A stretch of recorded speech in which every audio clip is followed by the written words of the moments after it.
So it's so great to be here this afternoon. And look, it's going to take a lot of resilience for me to actually stop speaking in 10 minutes. I don't think I've ever spoken for 10 minutes in my whole career, but I'm going to make a start at it. So what is resilience and why is it so popular in the workplace right now? Well, most of us have a general understanding of what resilience is. So if you ask an audience, generally you'll get bouncing back, overcoming adversity, bending, but not breaking. But when it comes to the science, or psychologically speaking, resilience is known as a multi-dimensional construct. It's big and hairy, and there's still quite a lot of debate as to whether it's a process that we go through, it's an outcome at the end of going through a tough time, whether it's a state, whether it's a trait, and how best to build it. So today, and I guess why do we need it?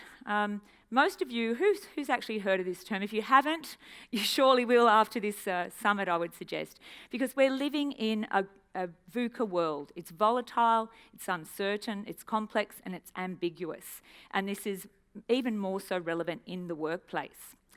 And there are so many amazing opportunities, and despite the pace of change, most people don't really like change, although I'll talk a little bit about that further on in the talk. And I would argue most people aren't equipped to deal with change, psychologically speaking.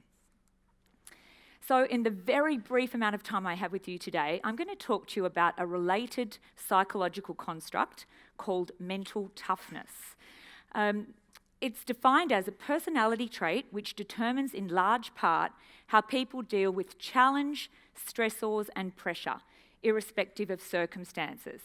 So you've probably heard the term extensively in the nightly sports news, on the playing field or in the military.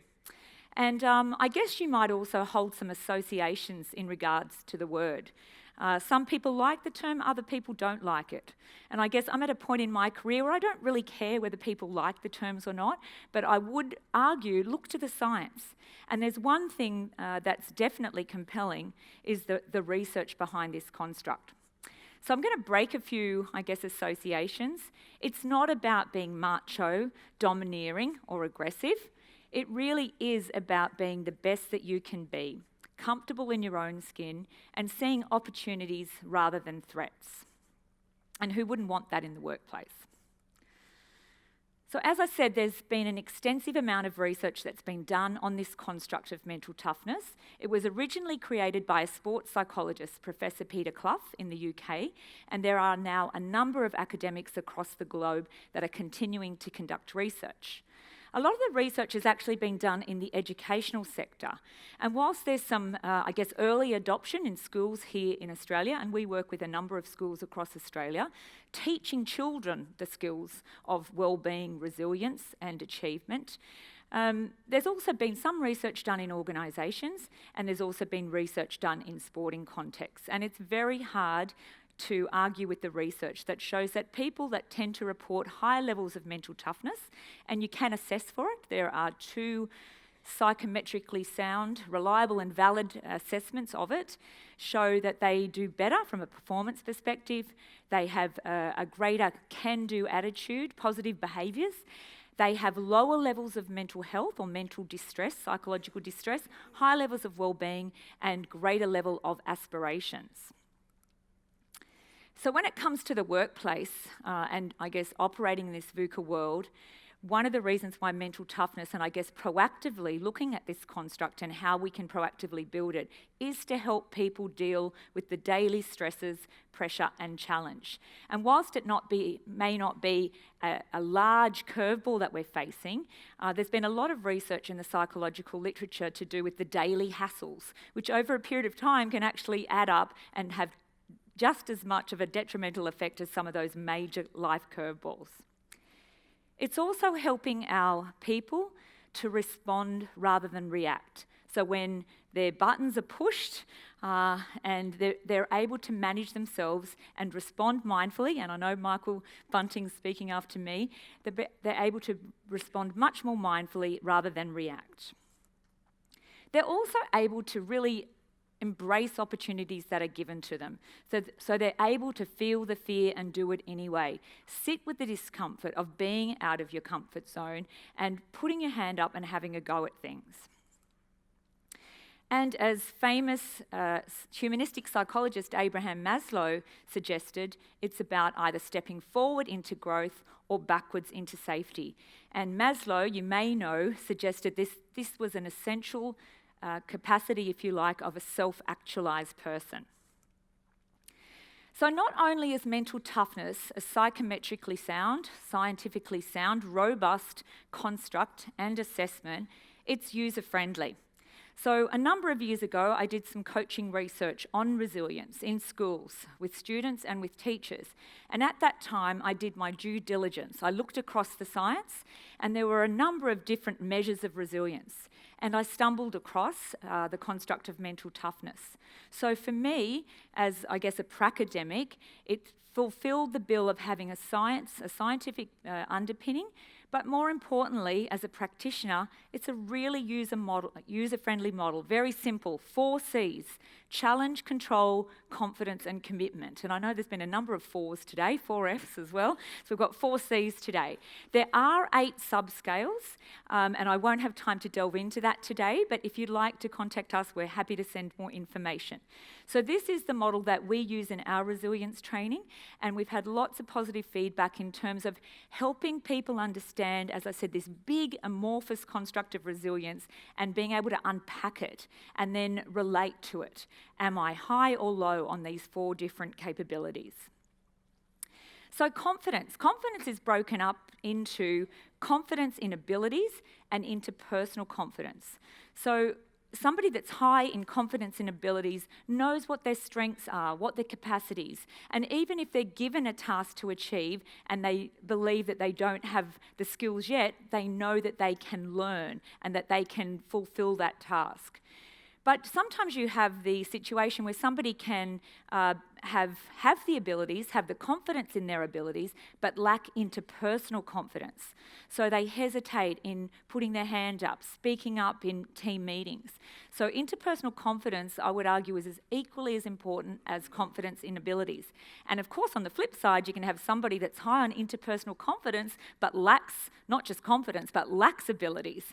And that happens in the workplace quite a lot too. Commitment. This is tenacity,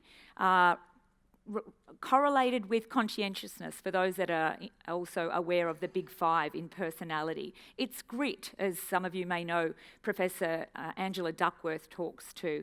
It's about seeing things through to the end, but it's also about knowing when to disengage, when it's prudent to let go of a goal. It's about control, and again, there are 2 subscales to this. One is emotional control, and again, whether you like that word or not, that's up to you, but it is about being able to understand, use, and manage emotions in the context that you're in. It's also about life control. So people that are high in life control see themselves as master of their destiny rather than a victim of circumstance. And when there are obstacles, they can see that there are many pathways and options to find a way around obstacles. And the 4th C is challenge, and this is where mental toughness does differentiate from resilience. So if you think about resilience, generally it's a life curveball that's about to hit you or has hit you, and it's how you're going to respond to that curveball. People that are high on challenge in mental toughness don't wait for the life curveballs. They proactively seek out experiences for the intent purpose of their growth and development. So it's about proactively putting yourself in an experience or a character building situation, if you like, knowing that it's going to be uncomfortable, but knowing that you're going to come out of it feeling really good and having increased your potential confidence in your abilities. And much like every other psychological construct, mental toughness sits on the bell curve. So there's 16% of the population that are known as mentally sensitive. Please note, not mentally weak. And in fact, mentally sensitive, there's absolutely nothing wrong with being mentally sensitive. It's just that the research has shown that those that are reporting to be more mentally sensitive, don't do as well in stress, pressure and challenge situations or occupations. So it's not about being mentally tough all the time, but given that we are living in a VUCA world and that many of us are in professions and occupations that are highly stressful, we're really looking to develop this level of mental toughness. The 16% up the top end are known as the mentally tough, and as you'll see, 68% are in the normal range. So that's not bad, but there's definitely room for some improvement. And yes, the good news is we can develop mental toughness. There are a stack of psychological strategies that psychologists in the main have spent years teaching people after the curveballs have hit. And when I worked as a clinical psychologist, these are the skills that I taught people as the curveballs hit them to help them with the next curveball. As an executive coach, I spent 10 years teaching these same psychological capacities to executives for peak performance. Same with elite athletes. Again, in any type of peak performance situation, these skills are going to be relevant. Many of you will have these skills already. Mental toughness provides a framework for you to understand how these skills do build resilience. And of course, there are skills that you can learn, like mindfulness, mood techniques, meaning, motivation. There's a whole stack of them. And before I finish, just a word of warning, there is a dark side to mental toughness. So for those of you sitting out there that are thinking, what's she talking about? Isn't everybody like that? No. Well, no, they're not. And in fact, that is the opportunity for those people that are scoring up the higher end of an 8 or a 10, is that they assume that everybody else is like them. And they lack patience and tolerance for people that aren't like them. And the opportunity then is to develop greater levels of compassion, knowing that you can and build mental toughness. And thank you very much.